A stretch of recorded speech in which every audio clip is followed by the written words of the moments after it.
Well, brethren, over the last several months, we've been working our way through a multiple-part sermon series on the subject of biblical gender roles. And today I'd like to pick up with the next and final installment of this series.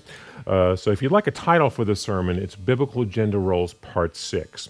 And again, Biblical Gender Roles Part 6. And as I've mentioned previously in this series, today in Western culture, we find ourselves in a situation where gender roles are basically in a state of confusion. We have men who don't know how to be men, women who don't know how to be women, and a society that, quite frankly, just denies the very fact that there's fundamental differences between the roles of men and women and tries to make it all exactly interchangeable. And as a result, as I mentioned, this has primarily come about as a result of the feminist movement that has dominated our culture for probably the last 50 years. And as I've mentioned several times in this series, what they've done in trying to basically just completely remove biblical gender roles from our culture is approached it from you might say, a two-pronged approach. One has been teaching the idea that masculinity is inherently pathological and that men have to be feminized there basically for the safety of mankind. They've also taught that for women, being in a feminine role is inherently oppressive. That basically just leads to victimization. So naturally women should try to be more masculine and compete with men for a masculine role. And this has just created an absolute disaster, in terms of the structure of the family in our culture in Western society. And as I mentioned previously in part 3, I said, one of the things that this has resulted in terms of the role of men is it's really turned into our culture, rather than taking young men and young boys and developing them into godly men, it essentially oftentimes results in producing boys who can shave. In other words, young boys grow chronologically into men, but never really mature and take on a masculine role in the role that God intended for men to play. Well, a similar thing has happened with the role of women.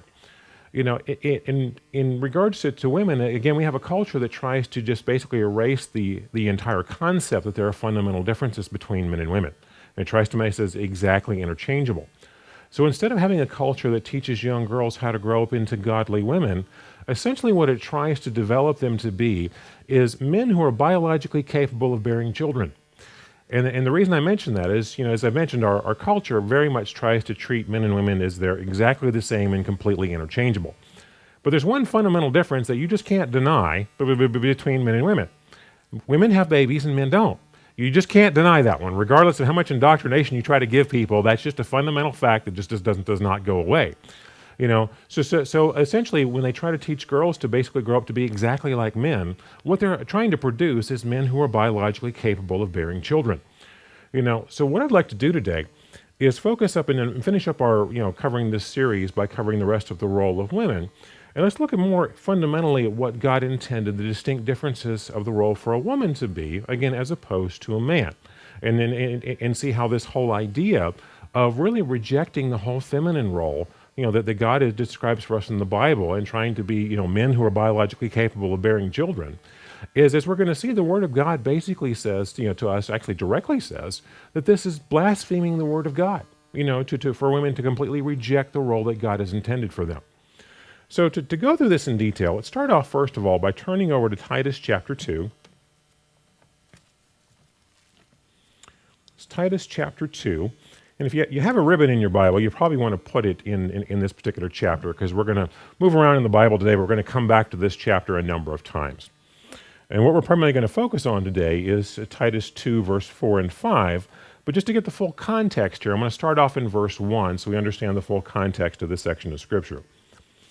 So, but as for you, speak the things which are proper for sound doctrine, that the older men be sober, reverent, temperate, sound in faith, in love, in patience, and the older women likewise, that they be reverent in behavior, not slanderers, not given to much wine, teachers of good things. Now, before we go on to verse 4 and 5, I'd just like to point out one thing. Notice here in verse 3, it ended by saying teachers of good things. And the reason I point that out, previously in this series, we talked about, 1 Timothy 2. Where Paul goes into the instructions of, it's not appropriate for a woman to be teaching or having authority over a man. And as I mentioned there, what Paul is specifically addressing in that section of Scripture is more roles of leadership within the church. Because if you read the next several verses beyond where he discusses that, the next thing he's talking about is the roles of the ministry. and the roles of spiritual leadership within the church. And, it talks about that that's a male role because he says even one of the qualifications is being the husband of one wife. So obviously that's not a role for women.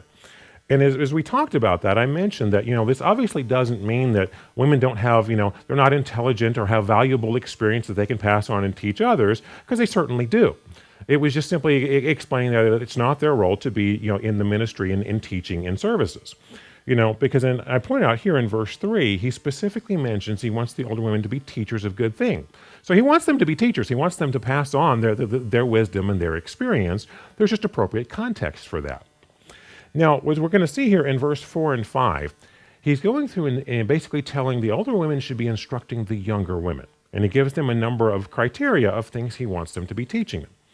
And to understand the significance of what's being addressed here in these next two verses, think of it like this. I'm just going to give you an analogy so you can kind of understand really what he's addressing here. Picture this in an employment environment. So say you've got a department that focuses on a particular profession, and you've got some new hires that you're bringing into your department. And they're fresh out of school. They don't really have much experience in this field, and you want to teach them how to be successful in this particular role.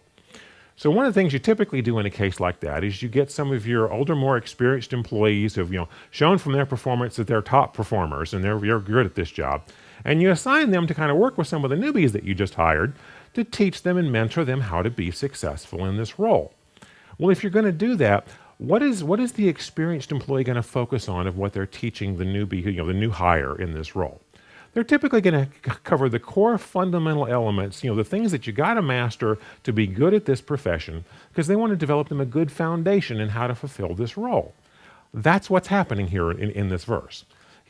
Paul is basically saying, here's what the older ladies should be teaching the younger ladies, because here's the fundamental elements that they've got to master to be good at this role. So this tells us a great deal about what God's role for women is focused upon. And as we go through this, we'll see not only this in detail, but also think of this in contrast to what the male role is. And you can see how they're distinctly different. Now, with that in mind, let's start here in verse 4. It says that they admonish the young women to love their husbands, to love their children.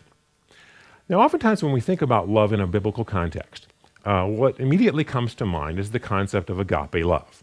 Or the Christian instructions to love our fellow man, to love others as Christ loved us, and those are certainly valid universal commands that the Bible gives to Christians.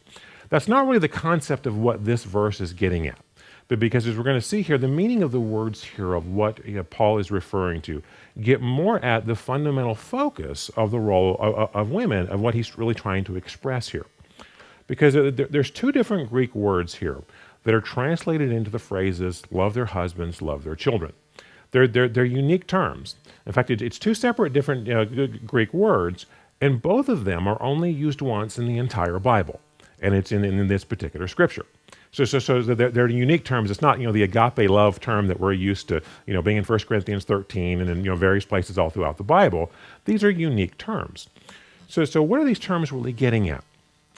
Well, first of all, let me share with you the Greek word that's translated as love their husbands. It's transliterated into English as philandros. It's P-H-I-L-A-N-D-R-O-S. It's Strong's number 5362. And according to Help's Word Studies, it's defined as the following. Quote, properly, the special affection of a woman for her lifetime mate, husband, embracing him as her calling, stewardship from God. So see, what it's talking about is the emphasis of her role, kind of where her priority, her focus is what he's referring to here. Now, let me also quote to you a section from Expositor's Bible Commentary by Frank Gablian. Now, this is his commentary on this particular verse, but in addressing this, he talks about these two terms and what the idea that's being expressed here in this verse. It says, quote, to love their husbands and children renders two separate adjectives, devoted to husbands, devoted to children. Such domestic affection stands at the very heart of any Christian home.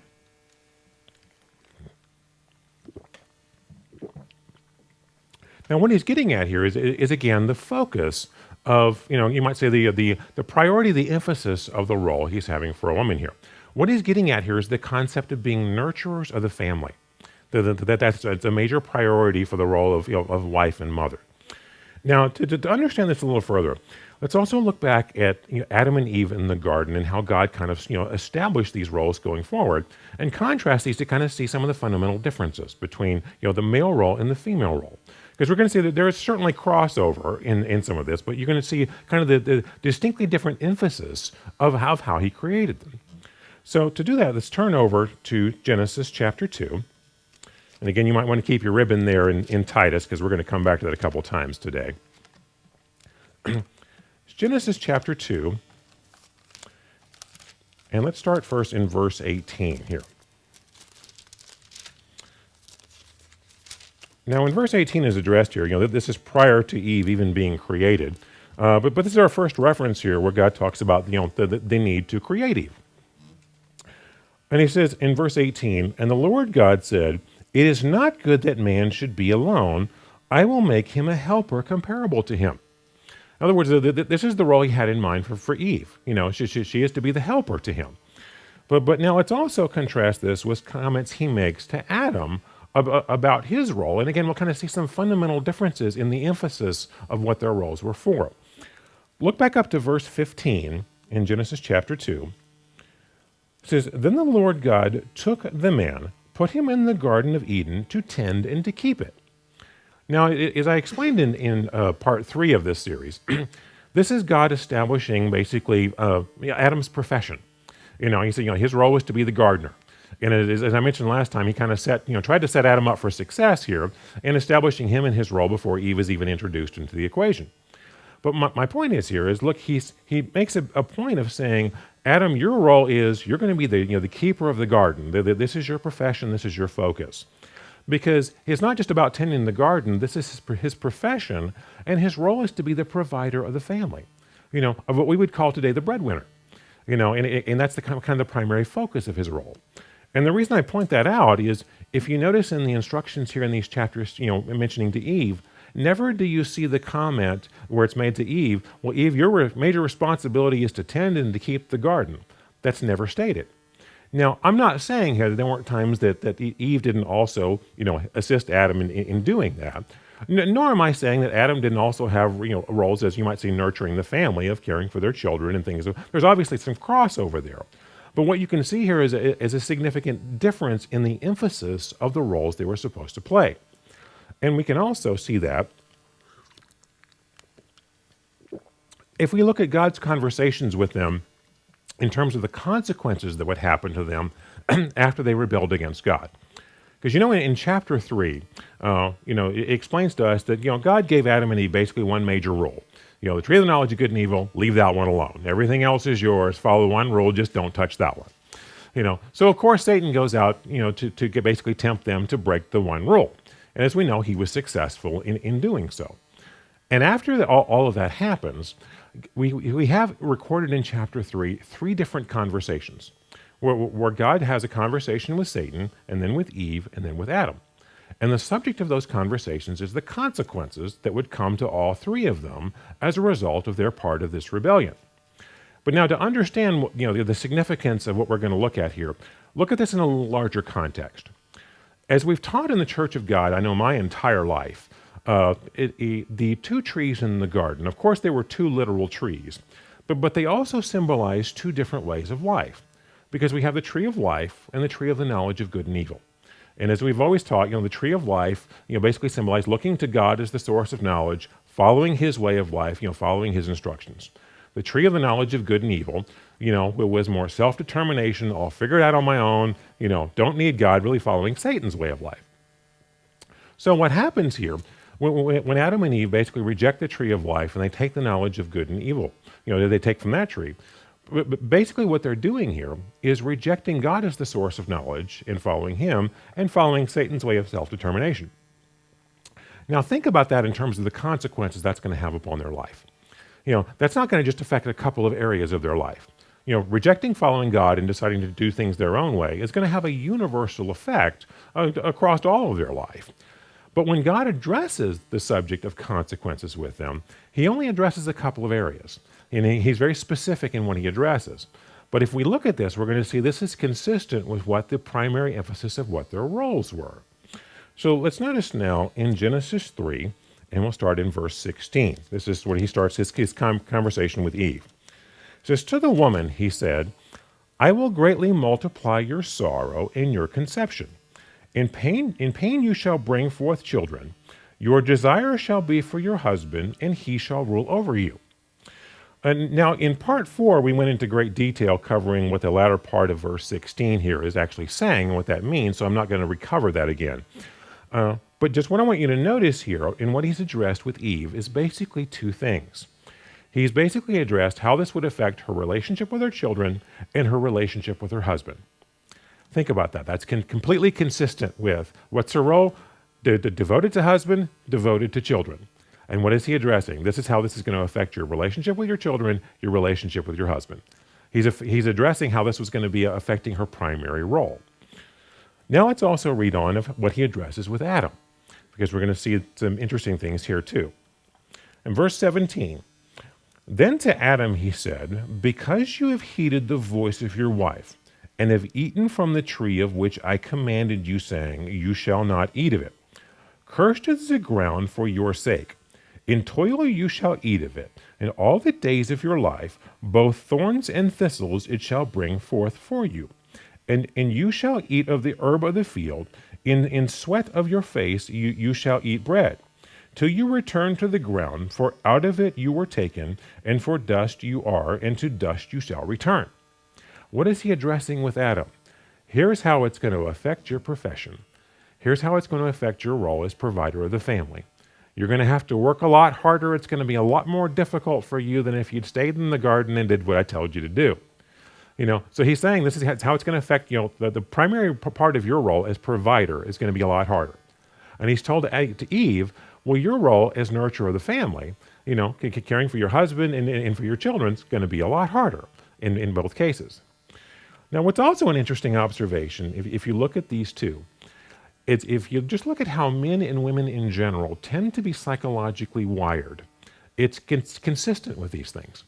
Now I realize there's always exceptions, and you can always, when you kind of make a generality, someone can say, well, I know a person that doesn't totally fit that, and that's always true. But look at this just in general of how men tend to be wired and how women tend to be wired, and you'll find an interesting parallel to everything that's been talked about here. And the reason I mention that is because you notice when he talks with Adam, what he's primarily focusing on here, in fact, almost exclusively focusing on, is how it's going to affect his profession, his work. Men in general have a tendency to basically not only focus in terms of their efforts towards their career, they tend to kind of focus their you might say their identity and their self-worth, their sense of well-being is oftentimes attached to their career. You'll find men oftentimes tend to define who they are as a human being as a result of that.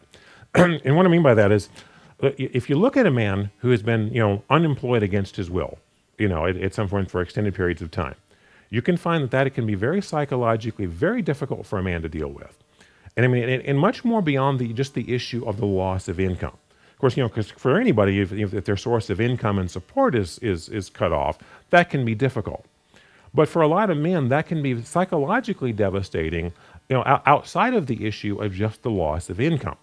You can even see cases where, if a man is unemployed for a length of time, and especially if like his profession, the demand for what he does or what's been his talent is for some reason goes away, or those jobs get offshored, or he gets injured and he's not able to perform the type of work he's always done before.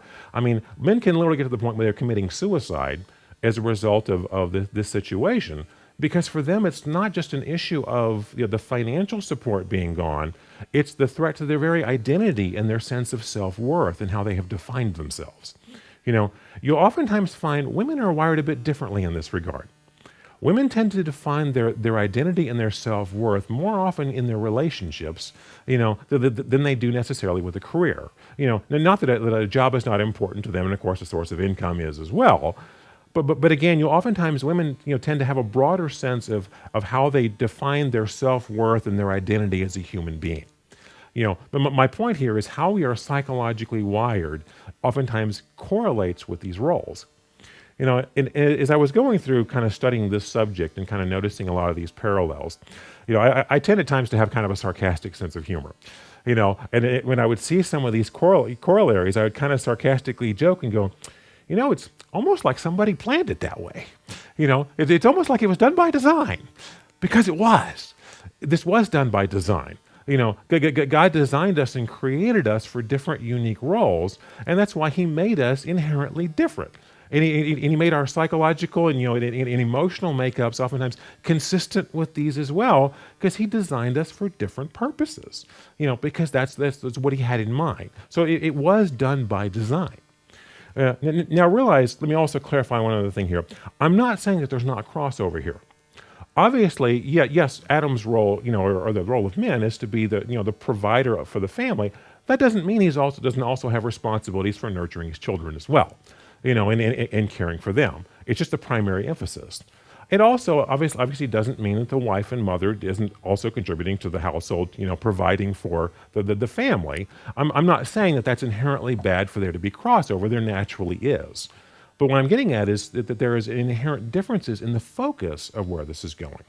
But because we have a culture today that basically tries to teach women, that everything about the roles that we're going to cover here today is inherently bad and oppressive. And they should reject all of that. They should be totally just like men and rejecting everything about this focus for women. And as we can see here in Titus, Paul says that's basically blaspheming the word of God. Because it also undermines just the very structure of the family and the roles that God intended for us to play.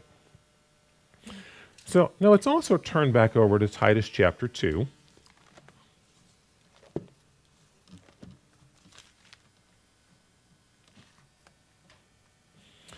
And we'll pick up here in verse 5. The beginning of verse 5, it mentions to be discreet and chaste. Now, there's a couple of concepts that we're going to address related to this. And I'll just say, in my notes, I've just titled this mainly as more like of femininity and modesty, or morality, you might say, in terms of the focus. But because what we're getting at here with, chaste is obviously more of a moral, living a pure moral, and modesty type of approach in life. Discreet is getting more at, you might say, as we're going to see here in a minute in 1 Peter, where it's just referred to as a gentle and quiet spirit, because it's very much more of a feminine, gentle nature is what he's referring to here. And if you notice our culture today, very much the opposite is what is encouraged. Because oftentimes what you'll see in our culture today is much more encouraging women to be aggressive, to be brash, to be, just kind of in your face is more what the focus of the culture is. Now it's oftentimes focused more in terms of being strong and independent, but what do you oftentimes see when you see those words being thrown around? And I'm not, against by any means women being strong. If you're looking at it from a godly perspective of, strong character and standing for the principles. But what do you oftentimes see in our popular culture today? When you talk about strong and independent, oftentimes what I see coming, across in our culture is more the picture of the in-your-face, finger-snapping, hand-waving, head-bobbing, I've got attitude, and I'm loud and brash, is kind of the whole focus of their idea of strong and independent. And it's exactly the opposite of what God tells us is the feminine role. And to see that, turn over to 1 Peter chapter 3.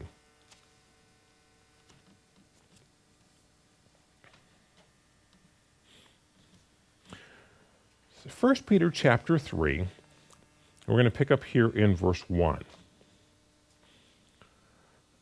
It says, "Likewise, you wives, be submissive to your own husbands, that even if some do not obey the word, they without a word may be won by the conduct of their wives, when they observe your chaste conduct accompanied by fear. Do not let your beauty be the outward adorning of the arranging of hair or wearing of gold or putting on of fine apparel. But let it be the hidden person of the heart with the incorruptible ornament of a gentle and quiet spirit, which is very precious in the sight of God." What he's saying here is, more of a gentle feminine nature is what he's encouraging. He said this is very precious to God. And so it's no surprise that our culture despises this, and wants to tell women, no, that they shouldn't be that. They should be the exact opposite. They should be brass and aggressive and in your face and full of attitude, because obviously they're going to hate everything that God would promote and want to promote the exact opposite. He also mentions here, not using beauty, basically, physical appearance beauty, just attracting attention to themselves.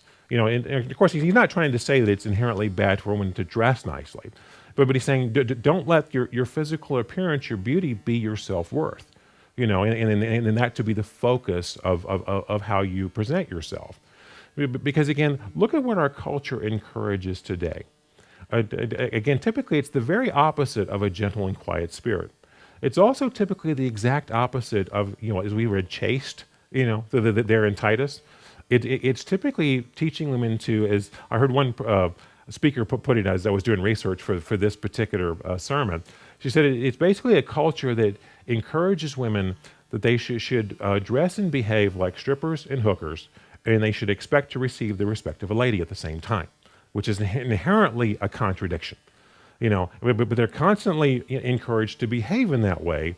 And then if they don't receive, the respect of a lady, it's like I've been victimized, that I'm not able to have my cake and eat it too.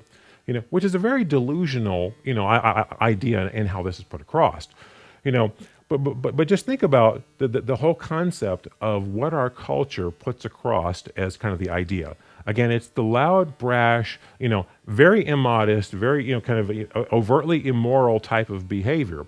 It's basically what the very characterization of what we see in Proverbs as the immoral woman. If you'll turn over to Proverbs chapter 7.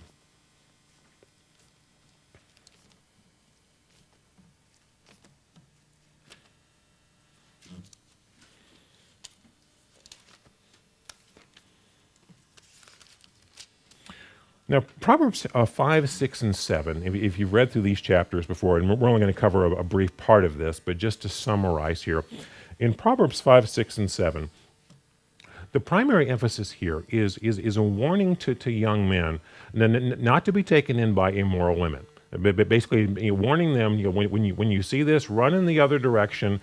That this will destroy your life. She can turn you into a crust of bread, as it actually said, or reduce you to a crust of bread. Run for your life. Run in the other direction. Just don't have anything to do with this. Is really the warning throughout all this. But it's interesting if you notice in chapter 7 and starting in verse 10, the characterization it gives of what an immoral woman looks like. It's Proverbs chapter 7 and verse 10. And there a woman met him with the attire of a harlot and a crafty heart. In other words, she's the exact opposite of chaste. She's not modest at all, and she has a very evil heart. But now notice in verse 11, she was loud and rebellious, and her feet would not stay at home. She's the exact opposite of a quiet and gentle spirit. She's the in-your-face, brash, aggressive individual who again is very immodest and behaves very immorally. As I mentioned before, as I heard one speaker say it, and I just thought this really summed up a lot of what our culture teaches women to be. It puts across the idea that women should behave, because you should dress and behave like strippers and hookers, and at the same time expect to receive the respect of a lady. Like there shouldn't be any consequences to this behavior. It's kind of similar to what I talked about last time in part 5. When I mentioned that our culture puts across the idea that as long as you might say that there's a benefit or an upside being addressed, what we hear is strong, powerful, independent, empowered women, and of course they should have all of that. And as soon as we talk about something where there's a consequence or there's accountability for bad behavior, suddenly it's helpless victim. And not want to face that. And let me give you kind of a classic example of this that ties into the subject we've been addressing here. In the last year or so, I saw an interview. It was on one of these morning news shows. I forget which one. It's like your Good Morning America type of show. Was a lady named Emily Ratajkowski. You might be familiar with that name. She's a young lady, I think in her 20s, primarily famous for being a model. She's been in magazines and music videos and things of that nature, and had a few small parts in movies, but the vast majority of her career is modeling related. And just to I guess politely just describe the type of modeling that she does. Let's just put it this way: she's not modeling dresses for the J.C. Penney catalog. The type of modeling that she's more famous for doing is where she's basically flaunting her body with little or no clothing on. It is more the common type of thing. But she was had a small part in a movie that was being released around that time, and of course she was being interviewed as a result of this. And part of the discussion that the reporter was having with her, the reporter started asking her some questions about a particular photo shoot that she had done recently, and I think in some magazine, that was very overtly sexual in the nature of how it had been put across. And the reporter was asking her basically, I mean, I forget the exact questions, but the theme of it was kind of like, well, isn't this over the top? Isn't this too extreme? What you're doing. And Emily starts, quickly defending this, and she starts going down the road of, well, this is just art, and it's artistic, and it should be it's empowering, and it should be treated that way, and the reporter starts asking more questions like, basically more, isn't this more immoral and inappropriate? I mean, she wasn't necessarily using those exact words, but that's more the concept of where she was going. And then what was interesting to me is Emily, right after that, starts going down the road of, well, that's just men that do that, and if this patriarchal men would just stop, sexualizing women and looking at them like this, then they should just stop doing this, So basically, she's putting across the idea that, as soon as there's any judgment or negativeness coming at this, well, that's she's being victimized now, and she's expressing the desire that men should just stop doing this and just stop thinking and looking at it like that because that oppresses women. And honestly, when I heard this, I'll be honest with you, I busted out laughing. And let me explain why. Imagine a world where she gets her wish. Because just suspend reality for a moment and imagine a world where, God's up there listening to this interview and he hears her express the desire that, men should just stop thinking like this and, just stop having that visual attraction to sexually towards women. And he decides, okay, Emily, I'm going to grant your wish. And God flips the switch and basically changes this whole nature of men, and that goes away. Guess what disappears at the exact same moment? Her career. Her wealth, the attention, the fame, the desire for anybody to be interviewing her on television, that would all instantaneously stop. Because the reason that she's famous is because there's a market, for what she does. Now, again, I'm not defending her behavior or, the lust, that has created the attraction to that. But the reason that she's able to manipulate this, to be famous, to have some wealth and such, is because men are wired like that. So what she wants is this delusional world where she can have her cake and eat it too, where she can exploit this to her advantage, but face no negative consequences as a result of it. And this is what our culture constantly tells women is a realistic idea. And it's absolutely delusional, because it's bought into this whole idea of you can have it all, and that is absolutely delusional. Nobody gets to have it all, in fact, that is an absolute setup for an unhappy life.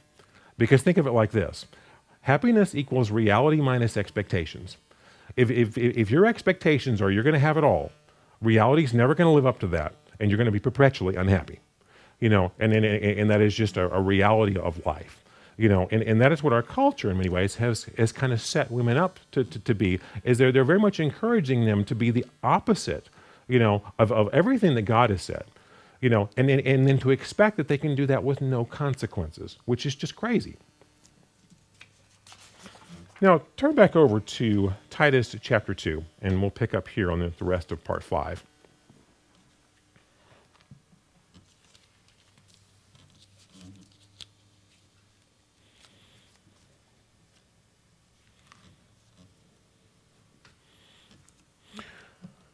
Titus chapter 2 again, and we'll pick up here right where we left off.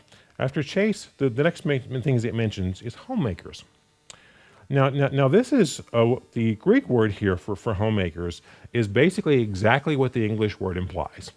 Because just to quote it to you, the Greek word here is transliterated as oikouros. It's Oikouros.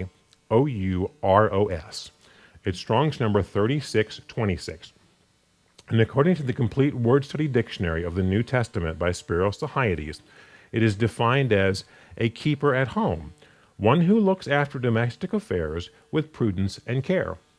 So it's basically exactly what the term implies. Now, I know even discussing this particular subject in today's culture, it is just asking for an argument, but this is directly what the Bible is mentioning here. And if you turn over to 1 Timothy chapter 5, we'll see Paul mention another scripture here that gets at this exact same idea. 1 Timothy chapter 5 and verse 14.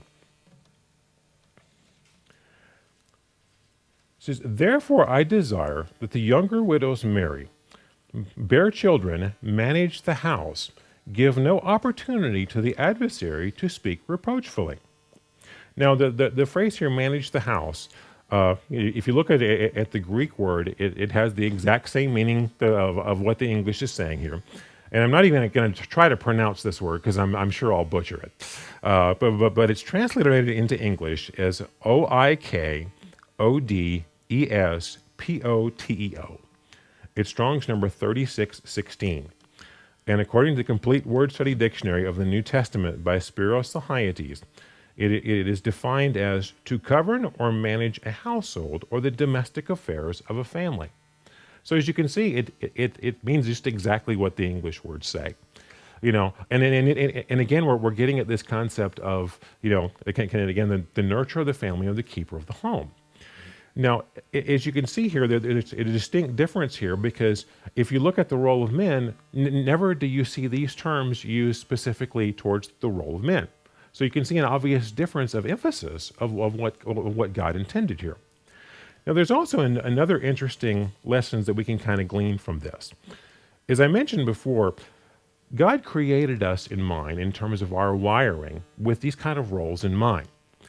So it's not an accident that in terms of our natural proclivities, as human beings, and when we look at these particular roles, because it was done by design. Now, the reason I mentioned that, in today's society, again, our society has done everything it can to try to completely blur and make exactly interchangeable the roles of men and women.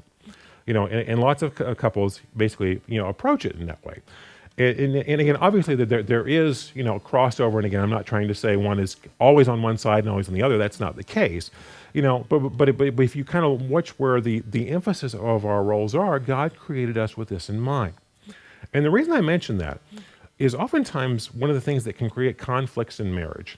Well, if they're approaching this as, again, we're going to be exactly the same and interchangeable, and what that can result in is oftentimes a wife having the expectations that her husband is going to be just as good and have just as much emphasis on the domestic issues in terms of caring for the home, have the same level of care, be as diligent and as detailed oriented about it as she is. That's just normally not going to happen. And now I'm not saying that men shouldn't do their part of, but taking care of things at home. But what I'm getting at is oftentimes this expectation is put across like it's realistic that he's going to be just as attentive and just as good at and as diligent in the household duties as she is oftentimes, and that's generally not the case. That's kind of the logical equivalent of the husband expecting that, well, my wife is going to be just as good at the car repairs and in the home repairs and all the mechanical stuff as he is. That's generally not the case. There's obviously, there's exceptions to that because there are some wives that are very mechanical and there are some husbands who are great at home stuff. But as you know, as a general rule, one tends to be better than the other.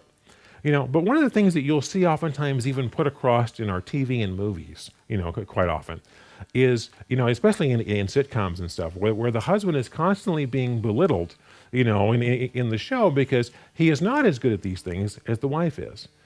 There's a reason for that. It's because we were designed that way.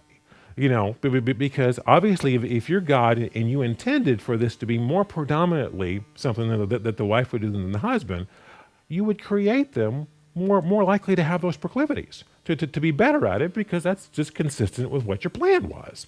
Now I'm not saying that this is an excuse for men to always avoid taking the trash out, or that he has to be asked 100 times to do it. I'm not giving you an excuse for everything.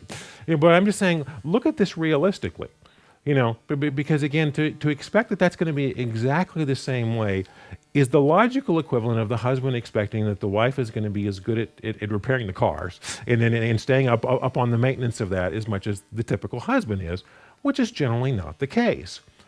And the reason that that is the case is, again, it's by design.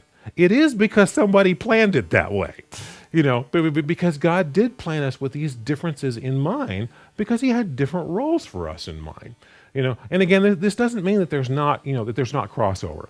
Because again, husbands do have a responsibility of helping to nurture children. They do have to help out at home and stuff. And it doesn't mean that the wife can't also be helping to provide for the family. But the focus is realized here. He created us with these different emphasis in mind, and better at different things, so that we would be different and we would complement one another. Is what the objective is about here. Now, am I saying that that's inherently bad for the wife to work outside the home?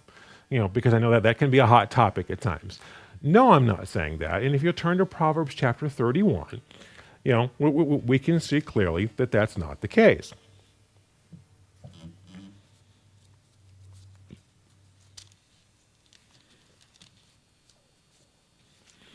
As you know, Proverbs chapter 31 is oftentimes considered, our go-to chapter, or you might say the picture of the poster child, you might say, of a godly woman. Because we oftentimes refer to the Proverbs 31 woman as this is the quintessential example of what a godly woman is.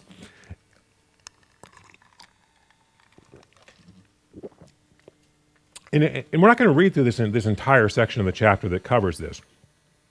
But if you read through all of this, you're going to see, again, the same emphasis of, you might say, devoted to husband, devoted to children, kind of the domestic-related responsibilities. You're going to see an emphasis on this as well in this chapter. But that's not the only thing that you're going to see, and that's what I want you to realize in this, because there's definitely some crossover here.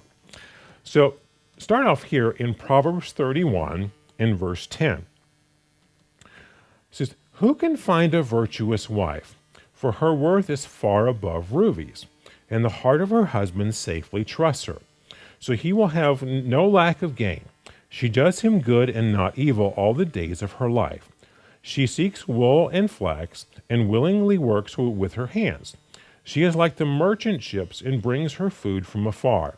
She also rises while it is yet night, and provides food for her household, and a portion for her maidservants." Now notice verse 16. "She considers a field and buys it. From her profits she plants a vineyard." Now notice what's being addressed here. Of course, this is in the context of an agrarian society. But if she's buying a field and planting a vineyard, that's a significantly more of an undertaking than she's got a garden patch out in the backyard and growing a few vegetables. If she's buying a field and planting a vineyard, this is significant work. This is what today we would call this, work outside the home. Because if she's buying a field and doing real estate and planting a vineyard, that's a significant undertaking. So notice here, I'm not at all saying it's inherently bad for a wife to work outside the home, but because obviously this is our poster child for the perfect godly woman, and she's doing some of this too. So that's not inherently bad. But also notice if you read through a lot of what else is discussed here in this chapter, it doesn't become the situation where the whole concept of being the nurture of the family, being devoted to husband and children, gets lost just to climb the corporate ladder. Because you see lots of emphasis on and caring for the family as well. And it's not this issue where that all just gets pushed aside because we gotta climb the corporate ladder. That emphasis of caring for the family role is still very much there, but she's also doing other things. But also jump over to verse 24, just to cover this same concept again here. It says, "She makes linen garments and sells them, and supplies sashes for the merchants." She's got a sewing business she's doing here. So she's doing a lot more than just doing the dishes and taking care of the kids and nursing the children. And again, this is all a matter of emphasis, and it can also be timing as well, because just like if a mother has several young children, that's much more labor intensive and demanding of what the needs are there than when they get older. So again, this is a fluctuating role in terms of, well, what are the needs at the time, and also what real life circumstances, because circumstances and a reality of life sometimes can force you into, the roles of what you have to do. They're not always ideal, but that's just reality. We all have to bend and to deal with that. So what I just wanted you to see here in all of this is, no, I'm not in any way saying that it's inherently bad for a wife to work outside the home, because we can clearly see in the Bible this aspect as well. Now, turn back over to Titus chapter 2.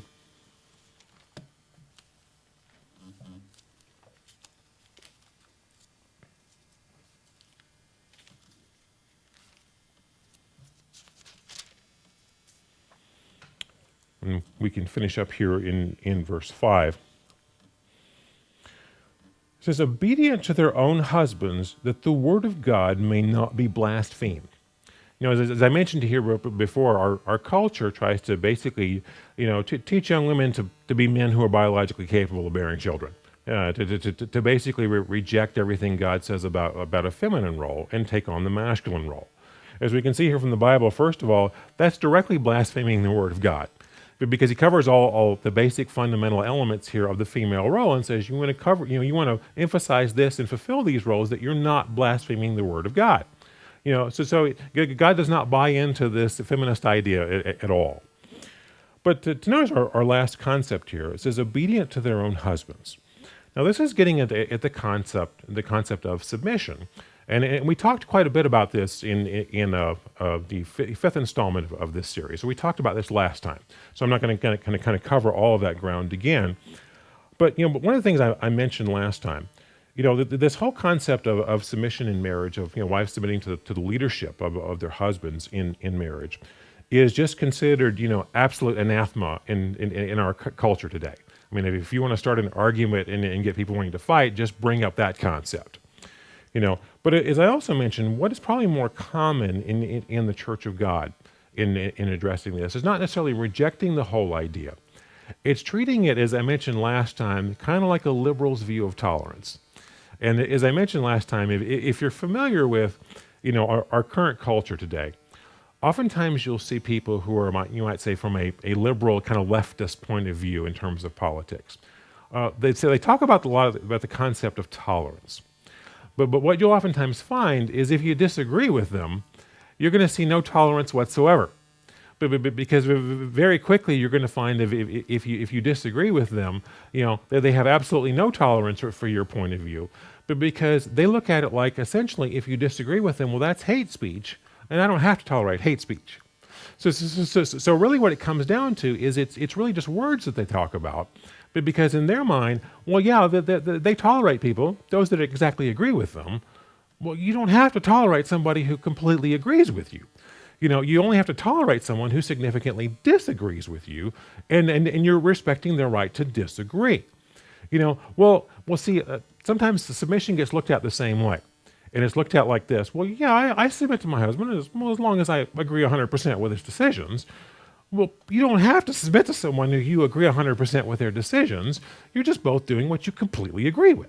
You only really have to submit to someone else when you don't totally see everything eye to eye, and someone has to make the final call, and that's where submission plays into it. Because what oftentimes happens, and I see in Church of God circles, is they'll kind of place so many qualifiers on this concept of submission that it almost kind of becomes meaningless. Because it's like, well, as long as my husband is 100% doing his role, and he's doing everything perfect, his role, well then yeah, I'll submit to it. But if he's not, well then I don't have to. And as I've covered previously in this series, this concept of submission is not an excuse for husbands to be abusive, and to be an authoritarian jerks. We've kind of covered that concept. But just to dispel this idea that it has to be the husband just being perfect, for her to do it, turn back over to 1 Peter chapter 3.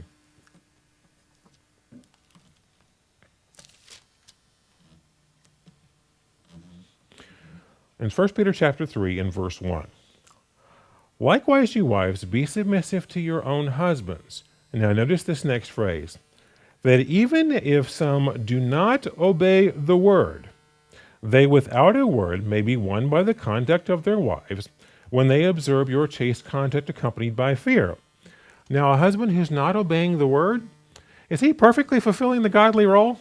Of course not. He's not doing everything perfect. And my point here is, if you want to kind of understand this concept, reverse it all. And I think that makes it pretty clear.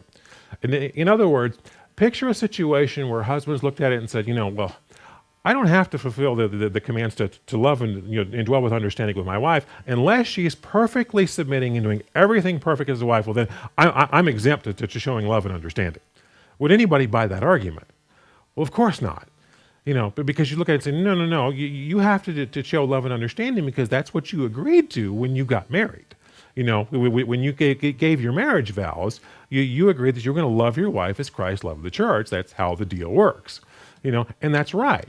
Well, submission is the same way. It's the responsibilities on both sides. And again, we talked a lot about this last time, but I just wanted to address that because that's probably the more common, I might say, ditch that I see that happening in Church of God circles.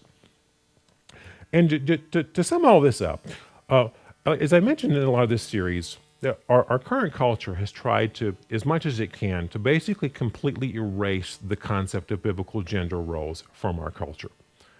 And the sales pitch that has been used to do that is that basically these roles are inherently oppressive, that they lead people into oppression, and rejecting them is leading them out of oppression.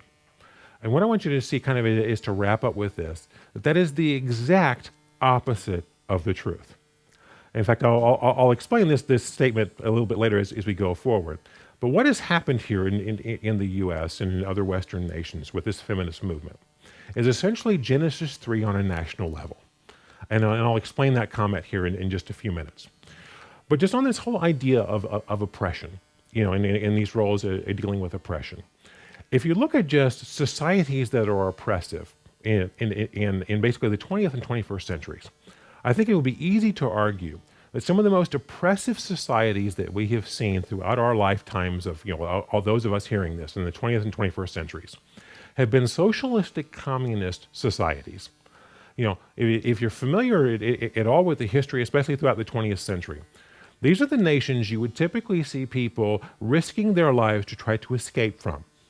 They were oftentimes the cultures that they would build walls, but they're not your Donald Trump kind of walls, where it's trying to keep illegal immigrants from coming in. These were the societies that would build walls to keep their citizens from escaping and getting out. And in spite of that, their citizens would basically be risking their lives trying to escape to get away from them. That's how severe the oppression was. And not only that, these were the societies that would typically are famous for murdering millions of their own people. Not just in battles with other nations, murdering their own people, trying to maintain this system. And let me explain, because the reason I'm going down this road is that this is intimately connected with the subject of gender roles, but this will be a little bit long-winded, for me to put all this together. So just follow me here and you'll see the connection. Because if you've ever studied socialism, particularly how, because Russia was kind of the major first nation, developed into the Soviet Union, who implemented this in the 20th century. And if you look at the philosophy of how they went about it, you would understand exactly why I'm discussing why gender roles in this are an important issue. Because feminism is very much a socialistic philosophy. And then let me show you the connection there. Because what I want you to see is this doesn't lead people out of oppression, it leads them into oppression. Because if you're familiar at all with socialism and your whole communistic type of philosophy, this is very much an ideology that is based upon the idea of the redistribution of wealth. And again, the sales pitch is very much the same. It's all about equality and equal fairness. In reality, it results in massive oppression. Because this whole idea of the redistribution of wealth requires a very big government, a very controlling totalitarian government to really bring this about on a national level. Now, governments basically get their wealth through taxing people. Governments don't produce wealth within themselves. They do it through taxation from the people.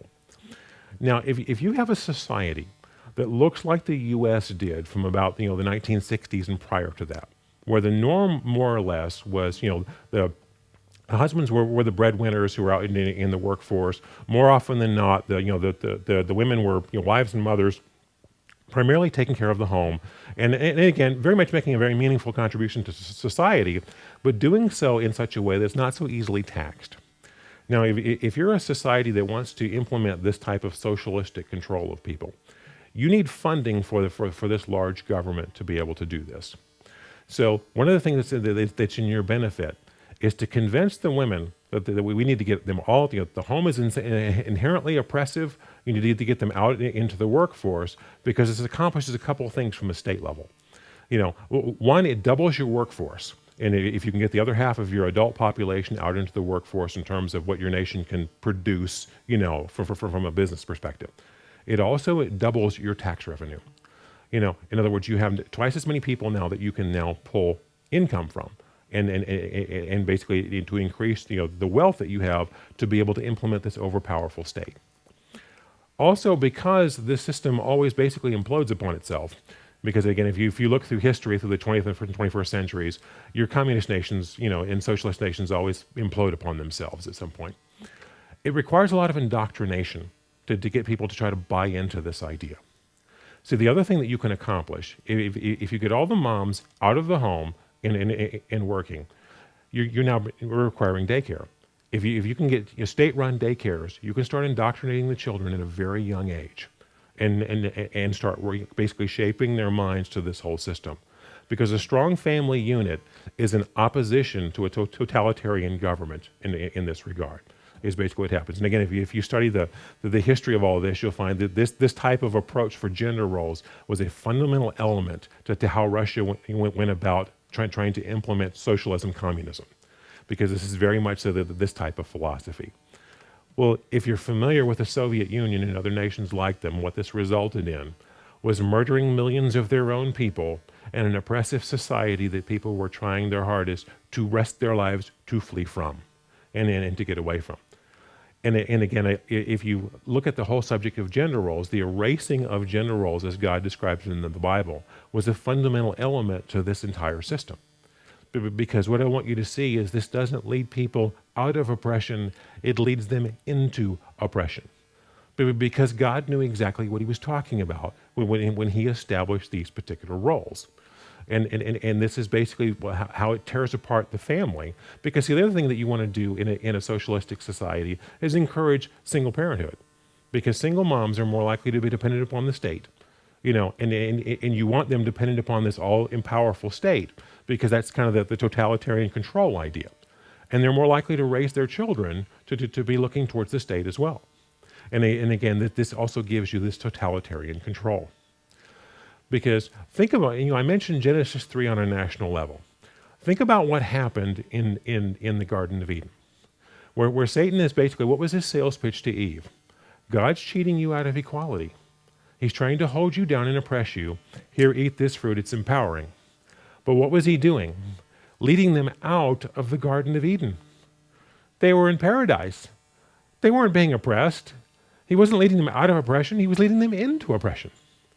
And here's why I call it Genesis 3 on a national level, because this is what happened to our culture in the U.S.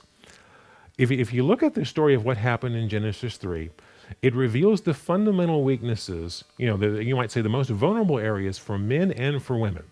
But because Satan is evil, but he's not stupid. He's very crafty in how he comes at people. And when he comes at people, he generally does it wherever they're most vulnerable. Now look at how he played upon Adam and Eve.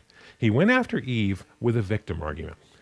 He basically came to her and said, you're being oppressed, you're being held down, here's empowerment, let's lead you out of it. And he deceived her and she bought into it. Now we also know that Adam wasn't deceived. We were told that in 1 Timothy 2. He wasn't deceived. He knowingly went along with this. Well, why did he do that? Well, you have to understand what the primary fundamental vulnerability for men is. It's typically women. And what I mean by that is their desire to please women, their desire to impress, sometimes their lust after. That is oftentimes a man's Achilles heel. And to see that, just look at it like this. The wisest man who ever lived, Solomon, the strongest man who ever lived, Samson, and the man after God's own heart, King David. What was the downfall of every single one of them? They're putting their desire to, their desire to please or to impress or to lust after women higher than their desire to please God. What did Adam get in trouble for? Because you listened to the words of your wife. And we know from 1 Timothy 2, he wasn't deceived. He didn't buy, Satan's argument. He was trying to please Eve. So what happened here is Satan approaches, convinced Eve she was being victimized, she's being held down and oppressed. He then utilizes her as a tool to get Adam to go along because that's his weakness. He's playing on both of them's fundamental weakness. He's very strategic in how he plays this out. And then he marches them both into oppression. He convinces her that she's a victim, gets her to lead. He passively follows, and they march off the cliff. And they march into oppression. This is exactly what has happened to us as a nation. Because what happened in the 1960s? You get Betty Friedan writing The Feminine Mystique, which is widely recognized as, the kicking off of second wave feminism in the U.S. And then you get a growing social movement of more and more women standing up and saying, we're being oppressed, being held down, and it's the patriarchy. Now, first of all, examine that argument versus the socialist argument, and you're going to find they're identical. We just changed who the oppressor is. Because in socialism, it's capitalism. That's the great evil that we've got to overcome because capitalism is what's impressing everyone. In feminism, it's the patriarchy. It's the same argument. We just changed who the bad guy was. Because what a lot of people don't tell you is Betty Friedan and a lot of those that supported her in kicking off the feminist movement were communist sympathizers. They were basically putting across a socialist agenda, in a movement that they could kick off. Because in the 1960s in the U.S., there wasn't a lot of funding and support for socialistic movements. Coming right out and saying capitalism is the great evil and we've got to fight that got a lot of resistance. Coming out and saying the great enemy is the patriarchy, that packaged it in a way that would sell. And that's basically what happened. And you got a lot of the women basically saying we've been oppressed and held down and victimized by men. And a lot of the men saying, oh, okay, we'll go along. We don't want you to be victimized. We want to accommodate you. We want to impress the girls. So what happened? The women started leading, the men started passively following, and we marched off the cliff. It was Genesis 3 on a national level. That's what has happened to our nation. And that's what we've bought into and gone down this road. And today we found ourselves in a situation, just turn on your television set. It'll constantly tell you how horrible men are. They're incompetent, they're stupid, they're idiots, and they're the oppressors of society. And men have bought into that. And lots of men are now campaigning for it. Because what is a man's greatest weakness? Because think about it like this. The reason I say it's men's greatest weakness, and again, not only just look at the examples I've done, but if you look out just through, our popular society today and even through biblical history, when men allow their desire for women, again, sometimes their lust for, sometimes their, desire to please and impress women, they will do the stupidest things in the world if they put that as before their desire to please God. Look at Samson. When you look at Samson's example, as you know, at the end of his life, he winds up imprisoned by the Philistines. He's blinded, and his strength is taken away from him. When I read that story and I look at what he did with Delilah, I scratch my head and go, how did you not see this coming? Because look at what happened. At least 3 times prior to the time he actually tells her the secret to his strength. She keeps asking him, what's the secret to your strength? And he would give her a fake answer. And what does she do? Immediately try to ruin him with it. And we go through this for at least 3 times, and of course she always comes back with if you really love me, you'd tell me, and then he finally tells her, and then surprise, surprise, he winds up taken captive and blinded. How did you not see this one coming? That's because men tend to get tunnel vision. When basically when their hormones and their emotions get in charge of their thinking, and that becomes to predominate their brain. Men oftentimes get tunnel vision and don't see anything else. Because have you ever asked yourself the question, why did Adam go along with this when we know he was not deceived? But because we know from 1 Timothy 2, Eve was deceived, Adam wasn't. He knowingly went along with this. Why would he do that? Well, as God said, because you listen to the words of your wife. In other words, and I'm not blaming it all on Eve, I'm saying Adam made the decision to put his desire to please Eve above his desire to please God. and marched off in this direction. Well, that's exactly what has happened to our nation in regards to gender roles. Now, understand, I'm not saying that there's ever been a time in our history where we did it all right and everybody was treated fairly. I'm not suggesting that for a moment. But just compare the major statistics of where we are today. Divorce rate, is single, it's a single parenthood, and in illegitimacy, your marriage participation rate. Compare that to the 1960s, like I did in part one of this series. We're dramatically worse off, than we are today. And how did we get here? Through the feminist movement. Genesis 3 on a national level is what has taken place here.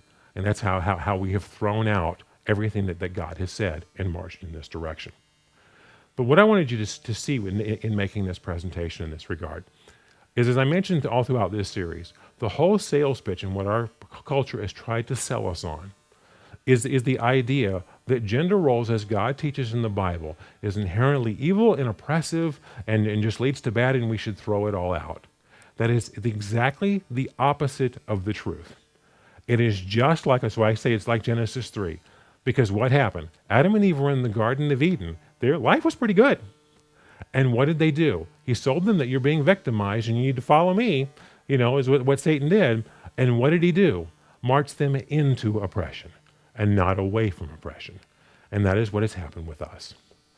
Now, again, we're not going to turn the culture around. We're not going to change our greater culture. We know how that story ends. It's with the day of the Lord. It's not pretty.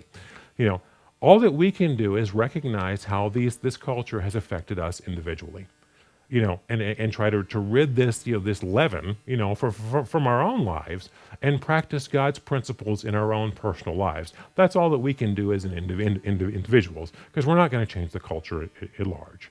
But I just wanted to kind of give you the overall picture of this so you understand just how badly our culture has brainwashed us and tried to pervert our perceptions on this subject to seeing things exactly upside down, of calling good evil and evil good, because that's essentially what has happened.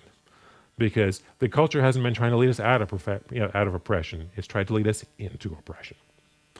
Well, brethren, that's about all I'm going to cover for this series. And again, this has been a very huge topic, as I mentioned, and I've really honestly only skimmed the surface in a number of areas here because it's so large.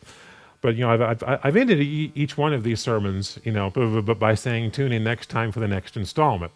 So I guess since this is the final installment, I'll have to end this one like they did with the Looney Tune cartoons and say, that's all, folks.